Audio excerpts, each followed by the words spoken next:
தோல் நீக்கிய கற்றாழை தண்டுகளை சிறிதளவு மென்று சாப்பிட்டு வந்தால் ஈட்டுக்கள் பலம் பெறும்.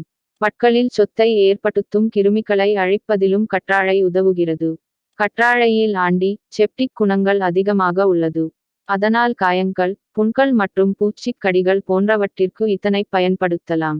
அதற்கு இந்த செடியின் உட்புறத்தில் உள்ள ஜெல் போன்ற பகுதியை காயம் பட்ட இடத்தில் தடவ வேண்டும். இது எரிச்சலை குறைத்து புண்களை சரி செய்யும். கற்றாழை ஜூஸ் தயாரித்து அதில் சிறிதளவு நாட்டு சர்க்கரை கலந்து சாப்பிடுவதால் உடல் வெப்பம் தணியும். சிலருக்கு கோடை காலங்களில் ஏற்படும் நீர்ச்சுருக்கு அல்லது மூத்திர சுருக்கு போன்ற பிரச்சனைகளும் நீங்கும். உடலுக்கு புத்துணர்ச்சியை அளிக்கும். கற்றாழையில் உள்ள நார்ச்சத்துக்கள் மலச்சிக்கலை நீக்கி செரிமானத்திற்கு உதவும். அதிலுள்ள நார்ச்சத்துக்கள் மலச்சிக்கலுக்கு தீர்வாக அமையும். மேலும் இது மலச்சிக்கல் ஏற்படும் போது அதனால் உண்டாக்கும் எரிச்சலையும் நீக்கும். கற்றாழையை பருக்களை நீக்க பயன்படுத்தலாம். ஆனால் கற்றாழையை கொண்டு பருக்களை முழுமையாக நீக்க முடியாது.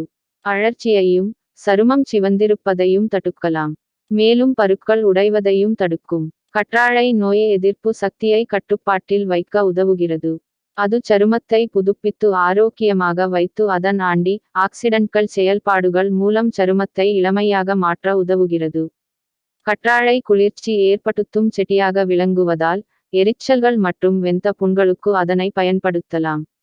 இது சரும திசுக்களை வேகமாக சரிசெய்து அணுக்களை புதுப்பிக்க உதவும்.